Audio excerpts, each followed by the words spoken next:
When my son was young, the telephone never stopped ringing. Back then, it seemed like every problem in his life somehow found its way to me. Mom, where did I leave my baseball glove? Mom, can you help me with my homework? Mom, can you stay awake until I get home? The questions changed as he got older. Mom, can I borrow some money? Mom, what do you think about this girl? Mom, do you think I'm making the right decision? Sometimes the calls lasted 2 minutes, sometimes an hour. Sometimes he didn't need advice at all. He just wanted someone to listen. And somehow, I always answered, no matter what I was doing, no matter how tired I was, no matter how late it was. Because that's what mothers do, we answer. Even when nobody realizes how much of ourselves we are giving away one phone call at a time. I still remember the old yellow notepad I kept beside the telephone. Every important number was written there. Family, neighbors, the doctor, the church, his college dormitory, his first apartment, his office. Then, eventually, the number of the house he bought after getting married. The pages became worn from years of use. Corners folded, ink fading. Yet, I could still find his number instantly, as if my fingers remembered it better than my mind. Back then, I never imagined there would come a day when I would stare at that number and hesitate to dial. Because, once upon a time, he always called first. Every Sunday, every birthday, every holiday, every ordinary Tuesday that somehow felt important to him. Then, life happened. At least, that's what everyone says. Life happened. Work became busier. The children arrived. Bills piled up. Responsibilities multiplied. Years passed quietly. And little by little, the phone stopped ringing. Not suddenly. That would have been easier to understand. Instead, it happened the way winter arrives. 1 degree at a time. One missed call. One forgotten weekend. One postponed conversation. Until eventually, the silence became normal. The first time I noticed it, I made excuses for him. He's busy. He's tired. The kids must have activities. Maybe he'll call tomorrow. Tomorrow became next week. Next week became next month. And before I realized it, I had become someone who waited for a telephone that rarely rang anymore. The old phone still sits on the small table beside my favorite chair, cream-colored, slightly scratched. The cord tangled from years of use. Most people would throw it away. My grandson once laughed and asked why I still kept it. Nobody uses those anymore, Grandma. Maybe he's right. But every time I look at it, I remember a lifetime of voices. My husband's laughter, my sister's stories, friends who are no longer here, and most of all, my son's voice. A voice that once filled this room so often that I never imagined I would someday miss hearing it. Now the house is quiet, too quiet. The television plays in the background some evenings, not because I'm interested in what's on, but because silence has become heavier than noise. Sometimes I find myself sitting in the living room after dinner. The same chair, the same lamp, the same old address book resting on the table, waiting. Not expecting, just waiting. There is a difference. People who have never grown old may not understand that. Expectation eventually hurts too much. Waiting becomes safer. You leave a small space open in your heart, just enough room for the possibility of a call. Not enough room to be disappointed when it doesn't come. One evening, as rain tapped softly against the windows, I opened the address book again. The pages smelled faintly of dust and time. I traced my finger over my son's name. The handwriting was my own, written decades earlier, neater than I write now, stronger, more confident. I stared at the number for a long time. Then I reached for the phone and stopped because a strange question had begun to grow inside me. A question I never thought I would ask. Had my son stopped calling because he no longer cared? Or had I misunderstood something all these years? That question would stay with me for a very long time. And the answer, when it finally came, was nothing like I expected. For a long time, I convinced myself that I wasn't lonely. That is one of the strange things about getting older. We become very skilled at hiding the truth from ourselves. If someone had asked me how I was doing, I would have smiled and said the same thing I always said. I'm fine. And in many ways, I was. My health was reasonable for my age. I had food on the table, a roof over my head, neighbors who waved when they passed by, a church community that checked on me now and then. Compared to many people, I had little to complain about. So whenever the silence in the house began to feel too large, I reminded myself to be grateful, and I was grateful. But gratitude and loneliness can exist in the same heart. I didn't understand that at first. Instead, I kept busy. I watered the flowers. I cleaned rooms that were already clean. I reorganized kitchen drawers. I reread old magazines. I watched television programs I wasn't really interested in, anything to make the days move faster, anything to avoid admitting that I missed hearing my son's voice. The truth is, I could have called him. His number never changed. I knew exactly where it was, written clearly inside the old address book. Yet, I rarely dialed it. When friends asked why, I usually gave practical reasons. Oh, he's probably working. The grandchildren must be busy. I don't want to interrupt dinner. I'll call another day. Those reasons sounded reasonable, but they weren't the real reason. The real reason was harder to admit. I was afraid. Not afraid that he wouldn't answer. Afraid that he would, and sound distracted. Afraid I would hear the rush in his voice, the noise of another life moving quickly without me. Afraid I would realize how small my place had become in his world. So instead of risking disappointment, I waited. Week after week, month after month, I told myself that a loving son should call his mother.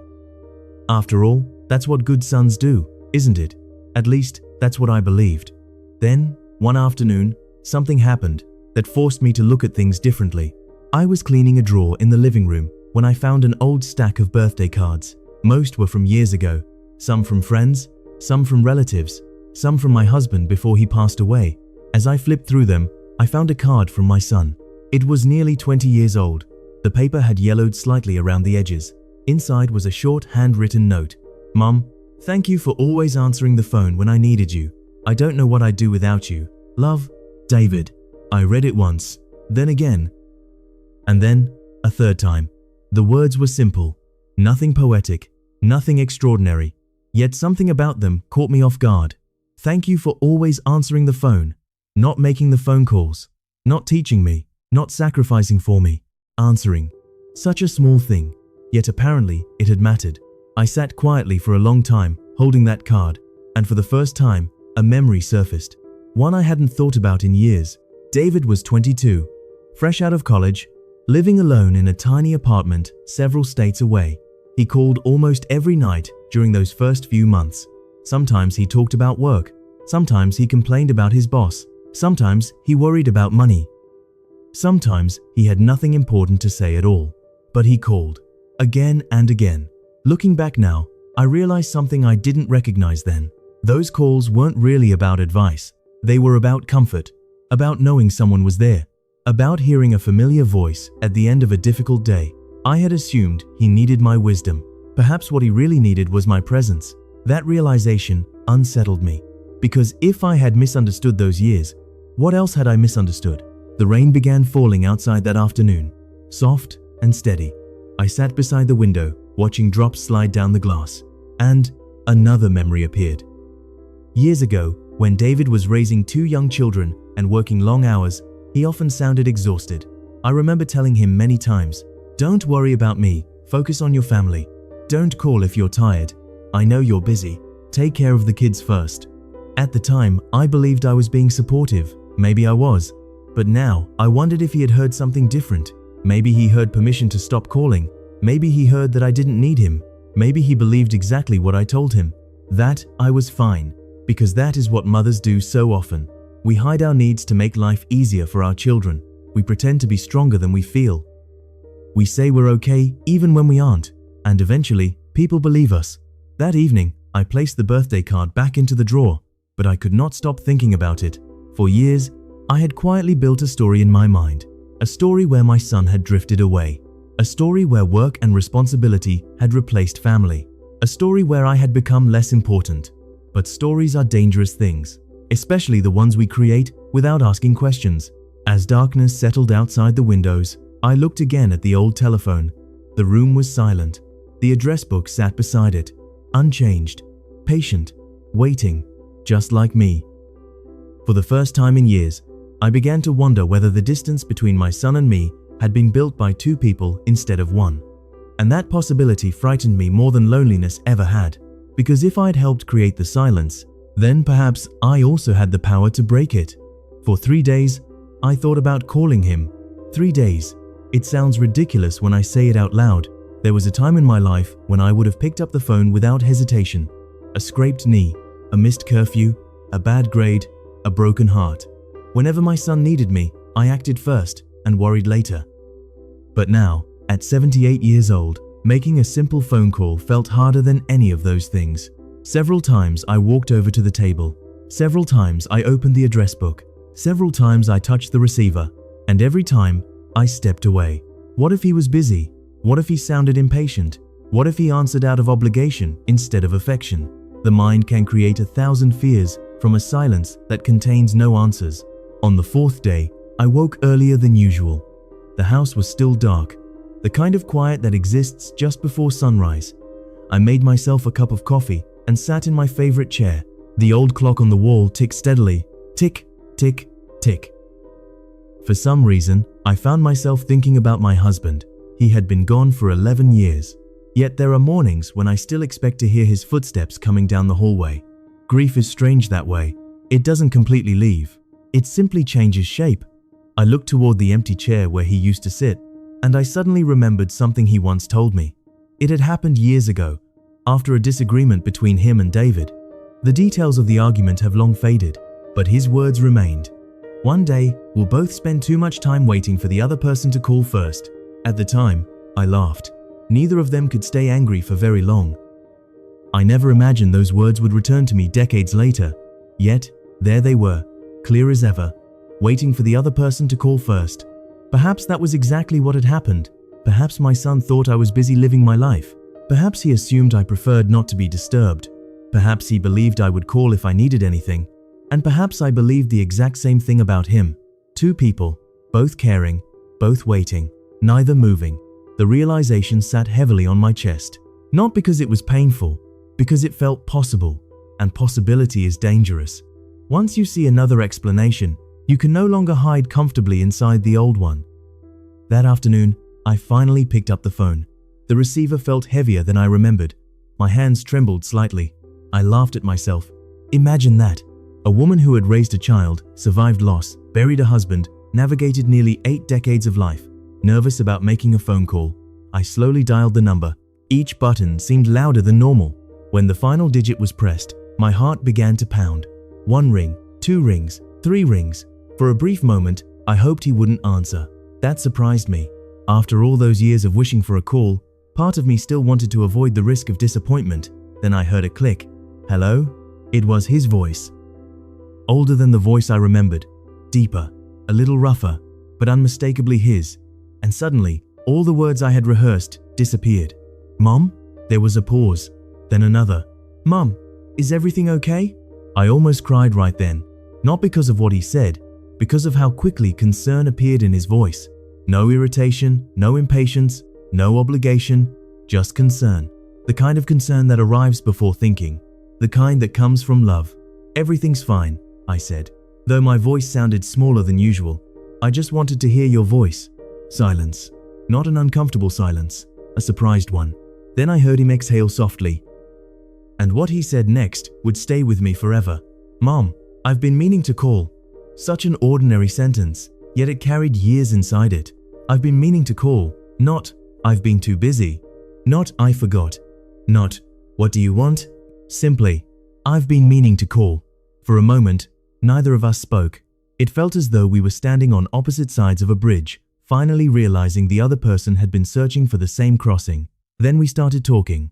At first, awkwardly, like people who knew each other well but hadn't practiced being close recently. We spoke about simple things. The weather, the grandchildren, a neighbor who had moved away, his work, my garden. Nothing extraordinary. Yet every minute seemed to loosen something that had been tight inside me for years. Eventually I heard laughter in the background. Children. My grandchildren. Then a voice called out, Dad, who are you talking to? His answer came immediately. Grandma. The word warmed the room in a way no heater ever could. Grandma. Not a forgotten relative, not a distant obligation. Grandma. Part of the family, still connected, still present, still loved. The conversation lasted nearly 40 minutes. When we finally said goodbye, I placed the receiver back on its cradle and sat quietly. The house was silent again, but it was a different kind of silence. Before, silence had felt empty. Now it felt peaceful, because something important had changed. The distance I had carried in my heart for years was no longer built entirely from facts. Part of it had been built from assumptions. And assumptions, unlike reality, can disappear the moment someone speaks. That evening, As the sun disappeared behind the trees outside my window, I looked at the old telephone and smiled. For the first time in a very long time, I wasn't waiting for it to ring. I was thinking about the conversation we had just shared, and the unexpected truth I was only beginning to understand. Sometimes love doesn't disappear. Sometimes it simply gets buried beneath years of busy lives, unspoken feelings, and good intentions.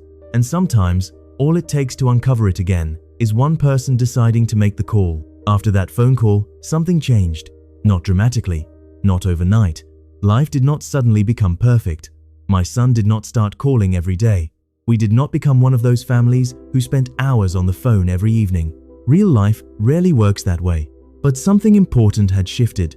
The silence between us no longer felt like rejection. It felt like life. And there is a difference. A very important difference. Over the next few weeks, we spoke several more times. Sometimes he called. Sometimes I did. Sometimes the conversations lasted 30 minutes. Sometimes only 5. Yet each one seemed to remove another layer of misunderstanding that had quietly accumulated over the years. One afternoon, while we were talking, I finally asked him a question that had been sitting in my heart for a long time. "Can I ask you something?" "Of course, Mum." I hesitated. The question sounded childish when spoken aloud, but after carrying it for years, I needed an answer. "Did you ever stop calling because you stopped needing me?" There was silence on the other end, not because he was searching for an excuse, because he seemed genuinely surprised. Then he laughed softly, a sad laugh, the kind people make when they realize how differently someone else has experienced the same story. "Mom," he said, "I never stopped needing you." I closed my eyes. Just hearing those words made something ache inside me, not because they were painful, because I had spent years believing the opposite. "I thought you were busy with your own life," he continued. "And every time I talked to you, you always sounded so strong." Strong. The word caught my attention. Strong was never how I felt. Capable, perhaps. Independent, maybe. But not strong. Not in the way he imagined. Yet that was how he saw me. The mother who always knew what to do. The mother who handled every problem. The mother who never seemed afraid. The mother who always said she was fine. Then he said something that completely changed my perspective. "Honestly, Mom, sometimes I didn't call because I didn't want to bother you." "Bother me?" I almost laughed. For years, I had worried about bothering him, and all that time, he had been worrying about bothering me. Two people standing on opposite sides of the same misunderstanding, neither one able to see the other's heart clearly. That conversation stayed with me long after we hung up. I sat alone in the living room and thought about all the things parents never tell their children. We tell them to be brave, to work hard, to be independent, to build lives of their own. And when they finally do exactly what we taught them to do, part of us quietly misses the days when they needed us for everything. It is one of the great contradictions of parenthood. Your job is to prepare someone to leave, then spend the rest of your life learning how to live with the success of that effort. Nobody explains that part. Nobody tells young mothers that one day, the child who asks for help tying his shoes will become a man making decisions you know nothing about. Nobody tells fathers that one day, the little hand holding theirs in a parking lot will grow into a hand shaking contracts, carrying groceries, and comforting children of its own. And nobody tells parents how lonely success can feel.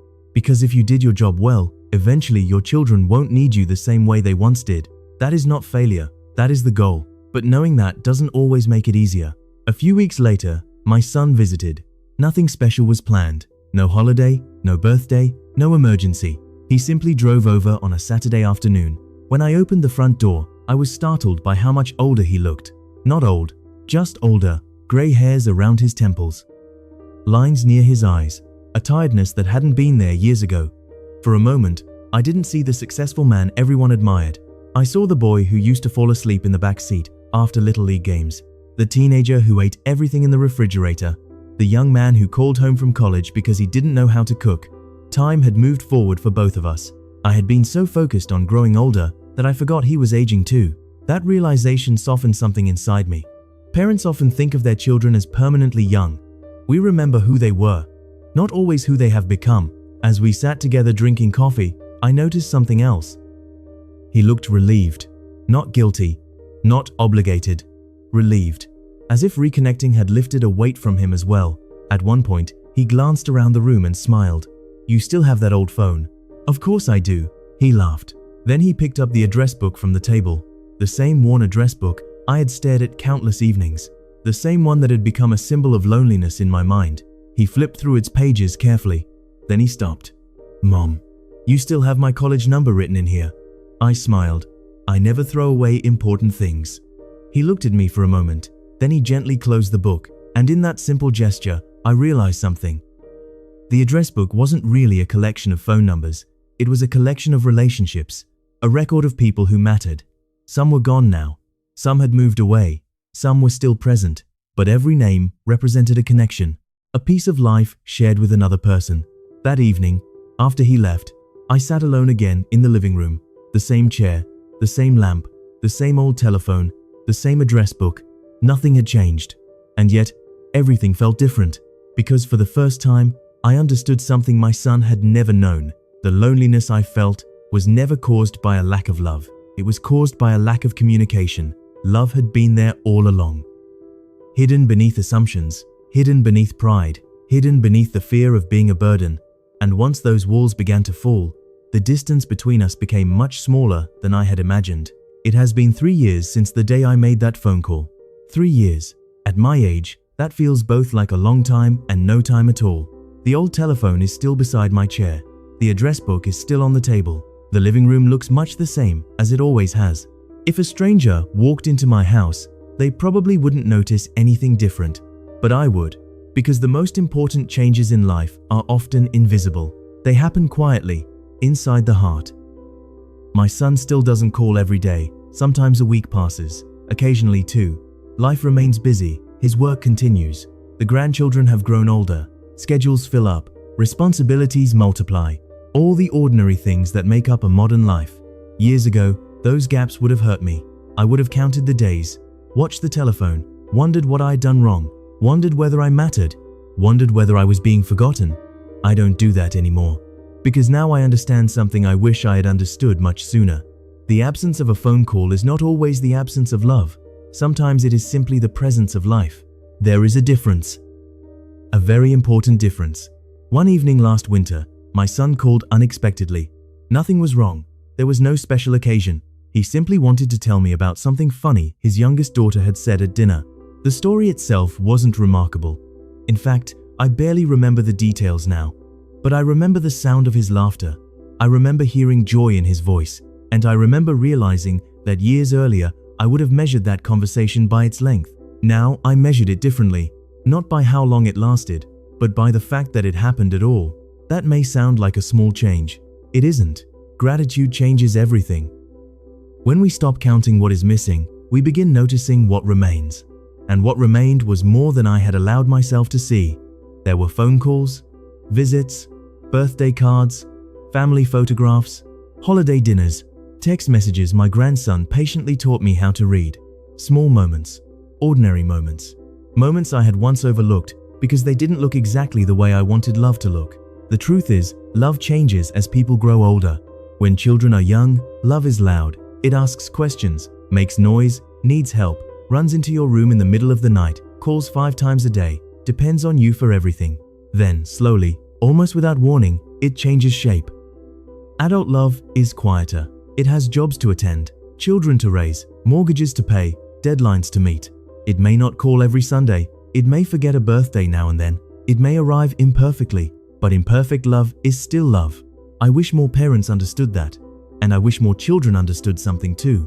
Parents often say, "Don't worry about me." Many times, what we actually mean is, "I don't want to become a burden." We say we're fine because we love our children. We don't want them carrying additional guilt. We don't want them feeling responsible for our happiness. But sometimes, by pretending we need nothing, we accidentally create distance. We teach the people we love to believe our silence. That was my mistake. Not a terrible mistake, not a tragic one, just a human one. One made by a mother trying too hard to protect her son from her own loneliness. If I could go back and speak to my younger self, I would tell her this. Be honest. Tell him you miss him. Tell him his calls matter. Tell him hearing his voice brightens your day. Do not wrap every need inside strength. The people who love you are not inconvenienced by your heart. They are connected to it. A few months ago, my grandson visited after school. He is 15 now, tall, confident, always looking at some screen I don't understand. While waiting for his father to arrive, he wandered into the living room. His eyes landed on the old telephone, the same one he had laughed about years earlier. "Grandma," he said, "why do you still keep this thing?" I smiled. Because now I knew the answer. Not the practical answer, the real one. I gently touched the receiver. "This phone taught me something important." He raised an eyebrow. "A phone taught you something?" I laughed. "Not the phone? The silence?" That confused him even more. Teenagers aren't supposed to understand these things yet. Perhaps one day he will. Perhaps many years from now. After enough joys. After enough losses. After enough people drift in and out of his life.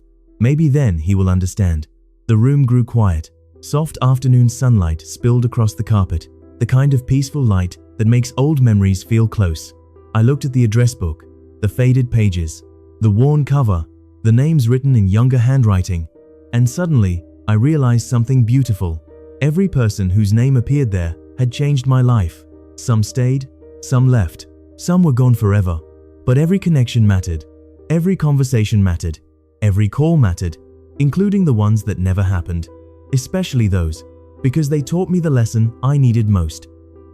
Relationships are rarely broken by a single moment. More often, they slowly disappear beneath assumptions. We assume people know we love them. We assume they know we miss them. We assume there will always be more time.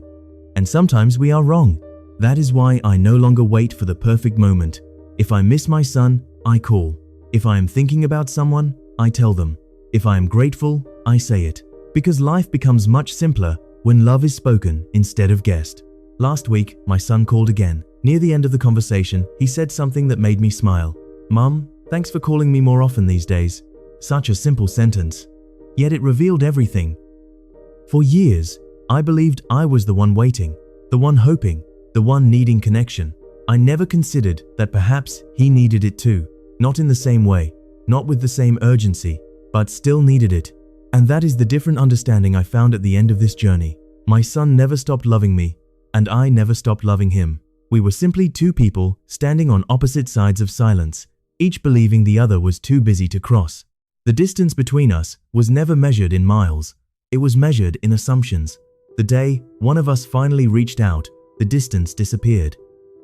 Now, when I sit in my living room and look at that old telephone, I no longer see loneliness. I see a reminder that love is not something we should quietly wait to receive. Sometimes, love is a phone call we decide to make, and often, the person on the other end has been hoping for it too.